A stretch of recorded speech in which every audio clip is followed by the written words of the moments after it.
ये आकाशवाणी है। विशेष कार्यक्रम के अंतर्गत प्रस्तुत है अभ्यास श्रृंखला की 46वीं कड़ी। आज की चर्चा का विषय है समाज शास्त्र और प्रतियोगी परीक्षाओं की तैयारी। इसमें भाग ले रही हैं कमला नेहरू कॉलेज की समाज शास्त्र विभाग में एसोसिएट प्रोफेसर डॉक्टर अर्चना प्रसाद। कार्यक्रम का संचालन कर रही हैं आकाशवाणी संवाददाता विनीता ठाकुर।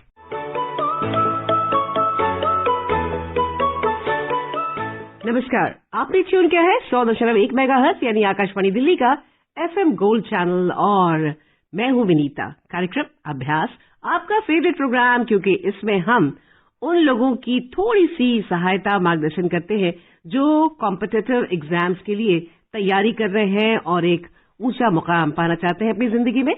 आज का जो विषय लिया है वो है सोशियोलॉजी यानी कि समाज शास्त्र, और हमारे साथ जो एक्सपर्ट हैं वो है डॉक्टर अर्चना प्रसाद, जो कि कमला नेहरू कॉलेज में सोशियोलॉजी पढ़ाती हैं। तो सबसे पहले उनका स्टूडियो में स्वागत करना चाहेंगे। नमस्कार, बहुत बहुत स्वागत आपका। नमस्कार और धन्यवाद मुझे ये अवसर देने का कि मैं विद्यार्थियों के साथ अपने राय शेयर कर सकती हूँ। ये एक बड़ा ही इंटरेस्टिंग सा सेगमेंट हम लोग इस वक्त प्ले करते हैं, तो आइए सुनते हैं पहले एक्सप्लेनर सेगमेंट, उसके बाद फिर मुखातिब होंगे आपसे और अपने श्रोताओं से।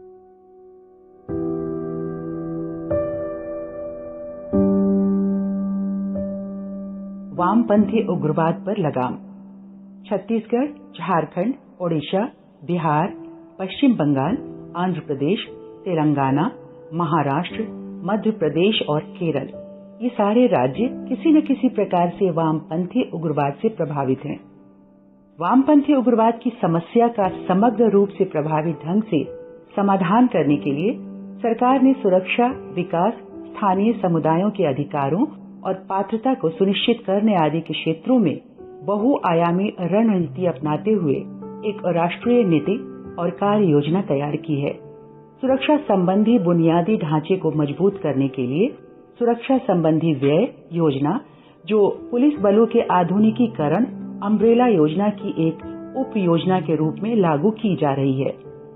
सिविक एक्शन प्रोग्राम योजना व्यक्तिगत बातचीत के माध्यम से सुरक्षा बलों और स्थानीय लोगों के बीच की खाई को पाटती है और स्थानीय आबादी के सामने सुरक्षा बल का मानवीय चेहरा लाती है।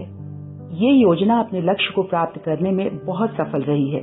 इस योजना के तहत मीडिया प्लानिंग क्रियान्वित की जा रही है, जैसे NYKS द्वारा आयोजित जनजातीय युवा आदान प्रदान कार्यक्रम, रेडियो जिंगल्स, वृत्त चित्र, पैम्फलेट आदि आयोजित किए जा रहे हैं। वामपंथी उग्रवाद प्रभावित क्षेत्रों के लिए सड़क आवश्यकता योजना और वामपंथी उग्रवाद प्रभावित क्षेत्रों के लिए सड़क संपर्क परियोजना को सड़क परिवहन और राजमार्ग मंत्रालय द्वारा कार्यान्वित किया जा रहा है, ताकि 8 राज्यों के 34 वामपंथी उग्रवाद प्रभावित जिलों में सड़क संपर्क में सुधार किया जा सके। वामपंथी उग्रवाद प्रभावित राज्यों में मोबाइल टावरों की स्थापना के माध्यम से मोबाइल कनेक्टिविटी में सुधार के लिए परियोजना शुरू की गई है। गृह मंत्रालय को वामपंथी उग्रवाद से प्रभावित 35 जिलों में आकांक्षी जिलों के कार्यक्रम की निगरानी करने का कार्य सौंपा गया है। भारत सरकार का मानना है कि विकास और सुरक्षा संबंधी हस्तक्षेपों पर केंद्रित एक समग्र दृष्टिकोण के माध्यम से वामपंथी उग्रवाद की समस्या को सफलतापूर्वक नियंत्रित किया जा सकता है।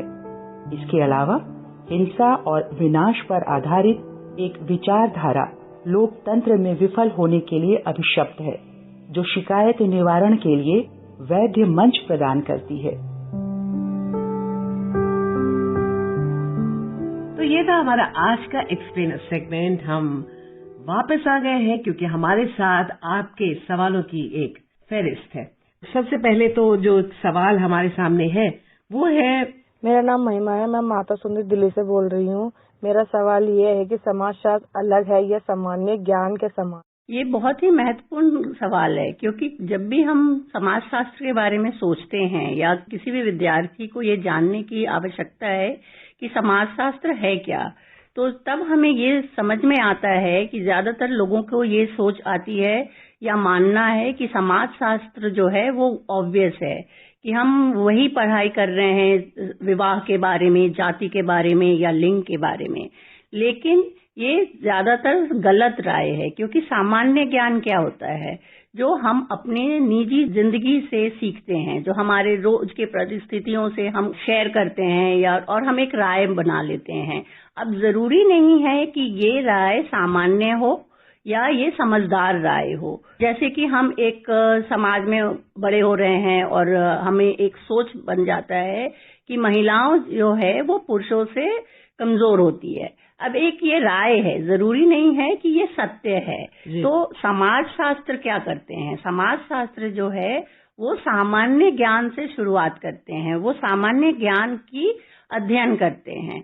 तो जब फेमिनिस्ट सोशियोलॉजिस्ट इस विषय पे अध्ययन करेंगी तो उनकी समझ होगी कि पितृसत्ता जो है एक मूल्य है समाज में।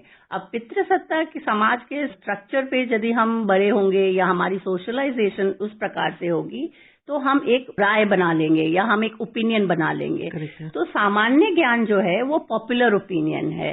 अब हो सकता है कि हमारे समाज में महिलाओं की स्थिति नीचे की है लेकिन किसी और समाज में ऊंची है। तो मार्गरेट मीड एक एंथ्रोपोलॉजिस्ट हैं जिन्होंने अध्ययन किया था। हर समाज में जरूरी नहीं है कि महिलाओं की जो फेमिनिटी कहते हैं कि वो सॉफ्ट स्पोकन हो या वो ज्यादा वजन नहीं उठा पाती है या वो अनेक तरीके के कार्य नहीं कर सकती है, ये गलत है। उनकी किताब है उसमें उन्होंने लिखा है कि बहुत सारे समाज में जो पुरुष हैं वो सॉफ्ट स्पोकन होते हैं, वो भारी सामान नहीं उठाते, सारा दिन समय बर्बाद करते हैं और महिलाएं जो है वो खेतों में काम कर रही है। तो इसीलिए जो जहां सामान्य ज्ञान खत्म होता है वहीं से समाजशास्त्र की शुरुआत होती है।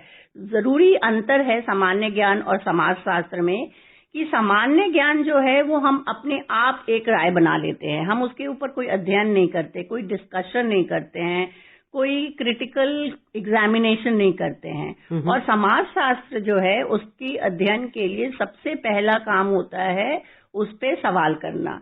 तो जब हम शुरुआत करते हैं महिलाओं और पुरुषों की समानता की तो सबसे पहली बात आती है परिवार की। क्या परिवार में एक लड़का और लड़की जैसे सोशलाइज हो रही है तो क्या उसकी सामान्य परवरिश हो रही है? और नहीं हो रहा है तो फेमिनिस्ट सोशियोलॉजिस्ट या समाजशास्त्र का मानना है कि फिर परिवार जो है वहीं से असमानता शुरू हो रही है। इसलिए सबसे जरूरी ये समझने की आवश्यकता है कि हम बिना सामान्य ज्ञान के अध्ययन नहीं कर सकते हैं। समाजशास्त्र के लिए सामान्य ज्ञान आवश्यक है लेकिन हम उसके बस वहीं पे नहीं छोड़ देते हैं, हम उसके अंदर जाते हैं और ये समझने की करते हैं कि वो कितनी सही तक सही है और क्या वो हर समाज में उसकी वही ओपिनियन है या अलग है। तो इस प्रकार से जो है वो समाजशास्त्र इस बात पर जोर देते हैं कि जो सामान्य ज्ञान या प्राकृतिक है वो किसी भी तरह से भौमिक या शाश्वत नहीं है लेकिन अवसर विशेष समाजों या समय की विशेष अवधियों के सापेक्ष होता है। सभी समाजशास्त्र सामान्य ज्ञान के साथ काम करते हैं, बिना हमें अवधारणाओं के साथ उलझे बिना समाज को समझ नहीं पाएंगे। जब तक हम इन डेली एग्जिस्टेंशियल रियलिटी होती है, जो हम प्रक्रिया होती है, उसी को समझने की कोशिश की जाती है, क्योंकि हमें समझना पड़ेगा कि समाजशास्त्र जो है वो समाज का विज्ञान है, तो उसकी प्रत्येक समाजशास्त्र खोज क्रांतिकारी नहीं होता है। तो ये भी नहीं मान के चलना है कि हमारे समाजशास्त्र में जो हमारा ऑब्जेक्टिव है वो कोई एक सॉल्यूशन देने का है। समाजशास्त्र कोई आपको बना बनाया सॉल्यूशन नहीं देंगे, पर क्या करते हैं फिर वो कई निष्कर्ष पे आते हैं और हर निष्कर्ष जो है उसका एक एविडेंस होता है और उस निष्कर्ष के साथ वो जो है वो कॉमन सेंसिकल अंडरस्टैंडिंग को समझने की कोशिश करते हैं। और ये जो अगला सवाल है वो है, मैं यूपी गाजियाबाद से अंकित शांडिल्य बोल रहा हूँ। मेरा प्रश्न है, क्या समाजशास्त्र एक विज्ञान है? कृपया बताएं। अब ये बहुत जरूरी है क्योंकि समाजशास्त्र या डिसिप्लिन ऑफ सोशियोलॉजी को समझने के लिए हमें शुरुआत करनी पड़ेगी कि इस डिसिप्लिन की, क्योंकि ये बहुत ही बाद में एक डिसिप्लिन आया था 19th सेंचुरी में। उसके पहले समाजशास्त्र विभाग नहीं था, वो ज्यादातर इकोनॉमिक्स के साथ या किसी और डिपार्टमेंट के साथ जुड़ा हुआ था।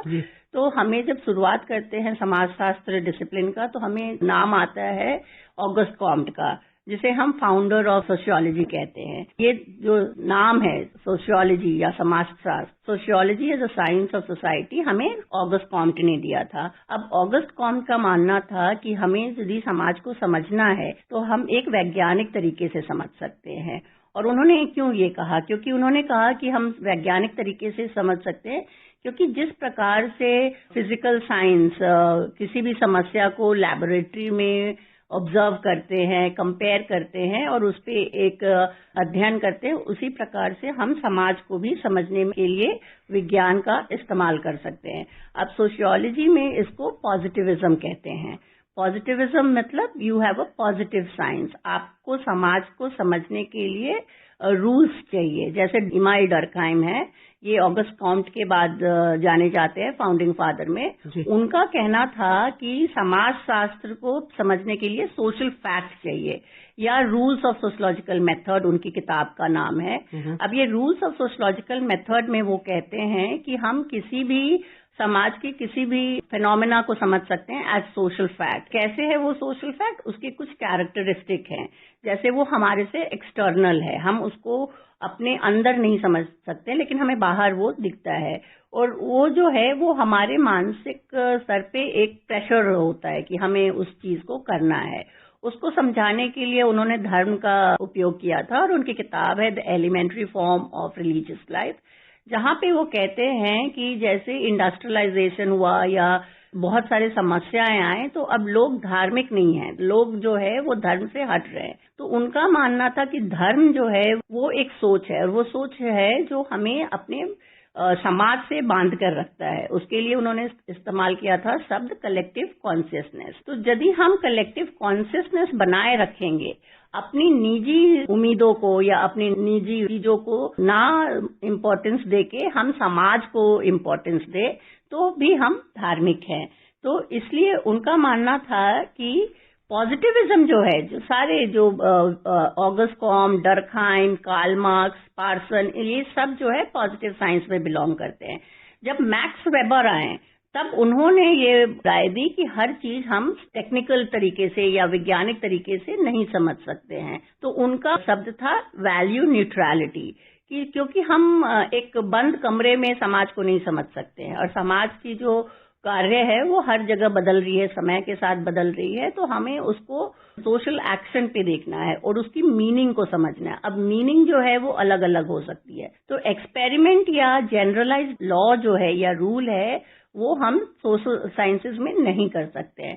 लेकिन समाज शास्त्र के अंदर या सोशल साइंस के अंदर ऑब्जेक्टिविटी वर्सेस सब्जेक्टिविटी पे बहुत ज्यादा डिबेट होती है कि क्या हम अपने अध्ययन में ऑब्जेक्टिव हो सकते हैं, क्या हमारी राय, हमारी अपनी विचार हमारे अध्ययन के आरे आता है या नहीं आता है।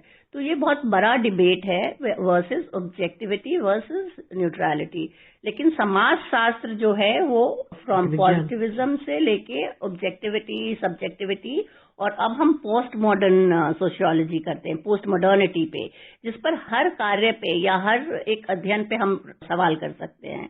तो ये काफी विस्तृत विषय है। अगला सवाल है। मेरा नाम नीरज कुमार है और मैं दिल्ली छतरपुर से रहने वाला हूं और मेरा जो सवाल है वो ये है, क्या सामाजिक संरचना जैसा कोई चीज है जो व्यक्तिगत क्रिया को बाधित करता है? समाज किस हद तक व्यक्ति को आकार देता है? ये सवाल में बेसिकली हमें समझना पड़ेगा दो शब्द को, एक है स्ट्रक्चर और एक है इंडिविजुअल। तो स्ट्रक्चर जो है, संरचना जो है, वो एक समाज का जो होता है वो समाजशास्त्र में संस्थानों की विशिष्ट स्थिर व्यवस्था जिसके द्वारा समाज के मनुष्य एक साथ बातचीत करते हैं और रहते हैं। तो सामाजिक संरचना को अक्सर सामाजिक परिवर्तन की अवधारणा के साथ समझा जाता है, जो सामाजिक संरचना और समाज के संगठन को बदलने वाली ताकतों से संबंधित है। और इंडिविजुअल की जब बात करें तो व्यक्तित्व को समझने के लिए समाजशास्त्र में शब्द इस्तेमाल किया गया है एजेंसी का। एजेंसी मतलब हम इंडिविजुअल लेवल पे किस प्रकार से समाज से जुड़ते हैं। तो व्यक्ति को एजेंसी के रूप में ज्यादातर हम समझते हैं agency as synonymous to individual.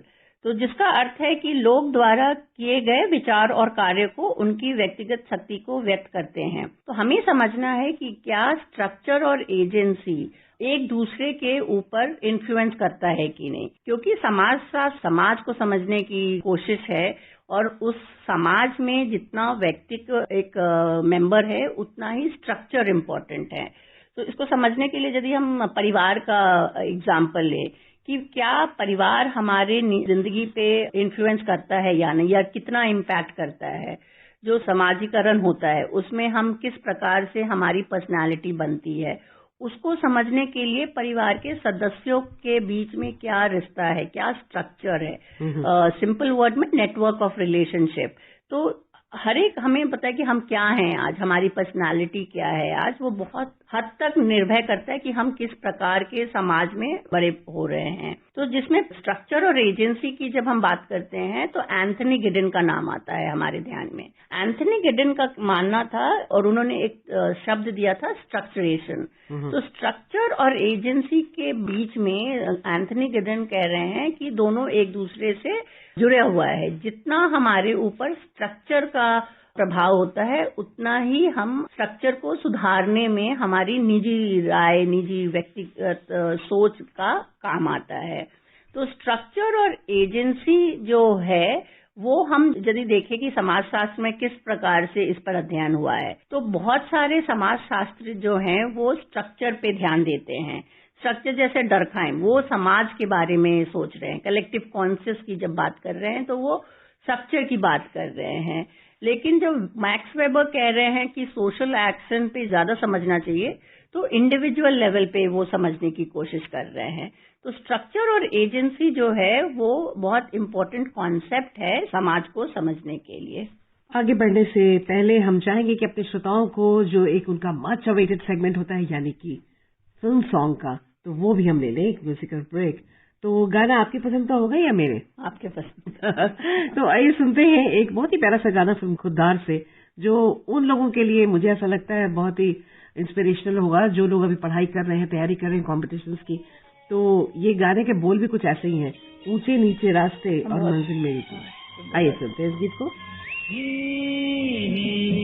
ऊंचे नीचे रास्ते और मंजिल तेरी दूर, ऊंचे नीचे रास्ते और मंजिल तेरी दूर, राह में राही रुकना जाना होकर के मजबूर। ऊंचे नीचे रास्ते और मंजिल तेरी दूर, ऊंचे नीचे रास्ते और मंजिल तेरी दूर, राह में राही रुकना जाना होकर के मजबूर। ऊंचे नीचे रास्ते और मंजिल तेरी दूर।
इसकी तो हवा ही निकल गई।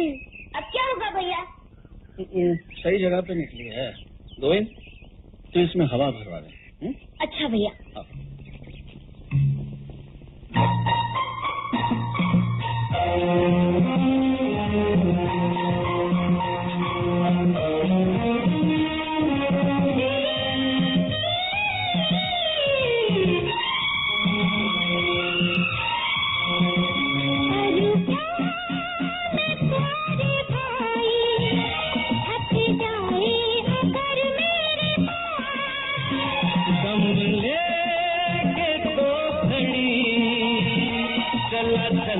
मिले जाएगा, जो कोई सोया कुछ नहीं खोया, बात हमारी याद हमेशा रखना तो जरूर। ऊंचे नीचे रास्ते और मंजिल तेरी दूर, ऊंचे नीचे रास्ते और मंजिल तेरी दूर, राह में राही रुकना जाना हो करके मजबूर हो, ऊंचे नीचे रास्ते और मंजिल तेरी दूर।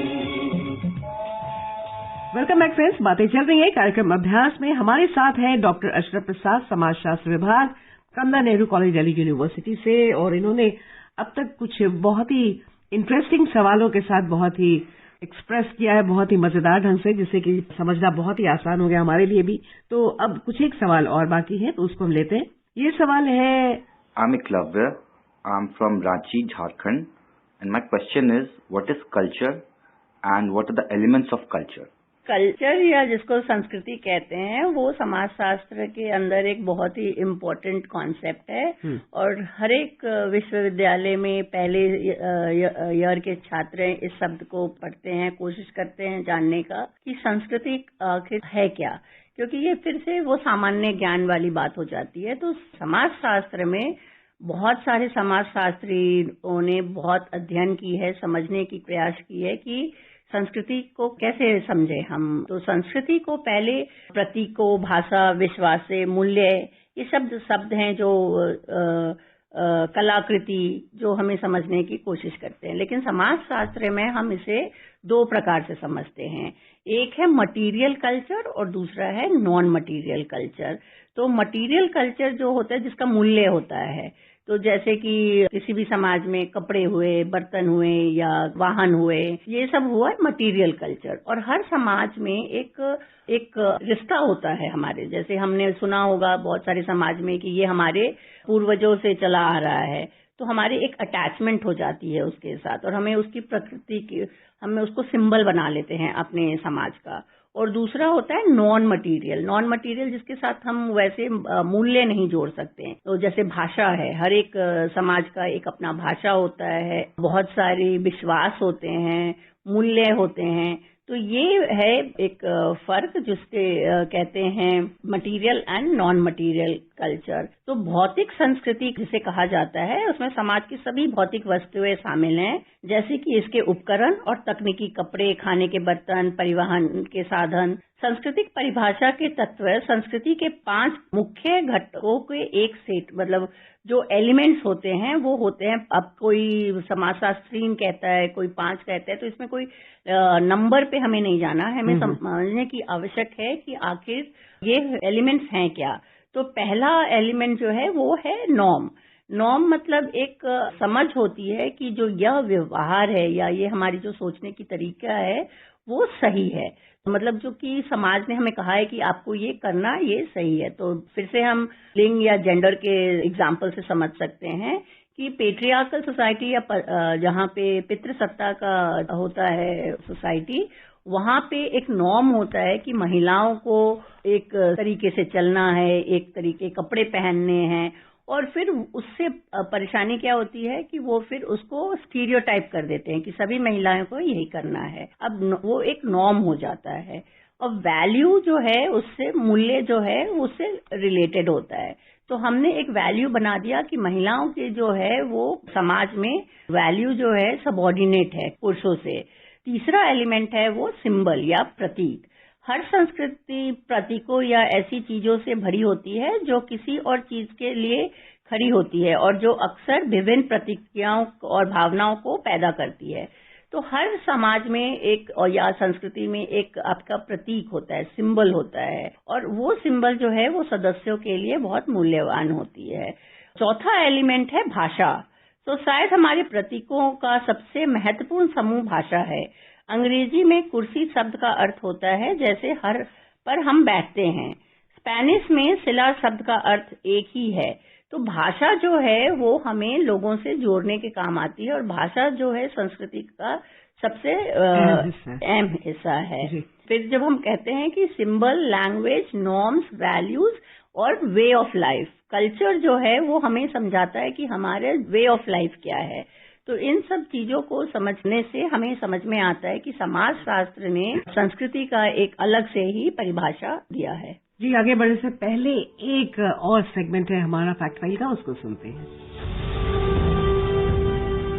यूनेस्को वैश्विक धरोहर स्थल। यूनेस्को वैश्विक धरोहर स्थल एक ऐसी जगह है जिसकी पहचान है संयुक्त राष्ट्र द्वारा शैक्षिक, वैज्ञानिक और विशिष्ट सांस्कृतिक या भौतिक महत्व के रूप में सांस्कृतिक संगठन, जिसे मानवता के लिए उत्कृष्ट मूल्य माना जाता है। यूनेस्को दुनिया भर में प्राकृतिक और सांस्कृतिक विरासत के संरक्षण, पहचान और रखरखाव को प्रोत्साहित करने का प्रयास करता है। 1972 में यूनेस्को द्वारा स्वीकार किए गए विश्व सांस्कृतिक और प्राकृतिक विरासत के संरक्षक के संबंध में कन्वेंशन द्वारा इसका उदाहरण दिया गया है। भारत में 40 यूनेस्को विश्व धरोहर स्थल हैं। इनमें 32 सांस्कृतिक स्थल, 7 प्राकृतिक स्थल और 1 मिश्रित मापदंड स्थल शामिल है। 16वीं शताब्दी का आगरा का किला, अजंता की 29 गुफाएं जो चट्टानों को काटकर बनाई गई हैं, नालंदा का पुरातत्व स्थल, भारत में नालंदा प्राचीन विश्वविद्यालय में महाविहार, सांची मध्य प्रदेश में सबसे पुराना बौद्ध अभ्यारण्य, चंपानेर पावागढ़ पुरातत्व, Chhatrapati Shivaji terminal, the Victorian Gothic revival, Goa के चर्च और कॉन्वेंट 7 एलिफेंटा की गुफाएं, एलोरा के केव्स, फतेहपुर सीकरी उत्तर प्रदेश, महाजीवित जैला मंदिर तंजावुर, हम्पी कर्नाटका, महाबलीपुरम तमिलनाडु, पट्टकल कर्नाटक, राजस्थान के पहाड़ी किले, अहमदाबाद का ऐतिहासिक शहर, हुमायूं का मकबरा दिल्ली, जयपुर शहर, Khajuraho Madhya Pradesh, Mahabodhi temple Bodh Gaya, mountain railway Darjeeling Himalayan railway, Nilgiri mountain railway और कालका शिमला रेलवे, कुतुब मीनार दिल्ली, रानी की वाव मतलब रानी की बावड़ी Patan Gujarat, Lal Qila Delhi, rock shelter of Bhopal, sun temple Konark Odisha, Agra का ताजमहल, चंडीगढ़ में कॉम्प्लेक्स 2 कैपिटल, दिल्ली का जंतर मंतर, केवला देव राष्ट्रीय पार्क भरतपुर राजस्थान, मानस वन्य जीव अभ्यारण्य, गोबधरना असम, नंदा देवी की घाटी और फूल राष्ट्रीय उद्यान उत्तराखंड, सुंदरवन राष्ट्रीय उद्यान कोलकाता पश्चिम बंगाल, पश्चिमी घाट महाराष्ट्र, कंचनजंगा राष्ट्रीय उद्यान विश्व का 3रा सबसे ऊंचा राष्ट्रीय उद्यान है, काकातीया रुद्रेश्वरा रामप्पा में मंदिर का निर्माण हुआ था। हम अपने श्रोताओं को चलते चलते ये बता दें कि अभ्यास कार्यक्रम आपका है और इस कार्यक्रम में आपकी सहभागिता बहुत जरूरी है, जो कि आप व्हाट्सएप कर हमसे बात कर सकते हैं 9289094044 पर अपने मैसेजेस भेजें और बताएं कि अगला विषय हम कौन सा लें। फिलहाल तो हम आपको ये बता दें कि अगला विषय जो होगा वो है साइकोलॉजी का, यानी कि मनोविज्ञान। और अब मैं हमारी आज की मेहमान यानी डॉक्टर अर्चना का बहुत बहुत शुक्रिया अदा करना चाहूंगी कि उन्होंने अपने बहुत ही टाइट शेड्यूल से वक्त निकाला और हमारे साथ इस कार्यक्रम से जुड़ी। थैंक यू, आपको धन्यवाद देने की हमें श्रोताओं के साथ जुड़ने का मौका मिला और हमारा कार्य ही होता है अध्यापिका होके कि हम अपने ज्ञान जो है श्रोता के साथ शेयर करें। नमस्कार।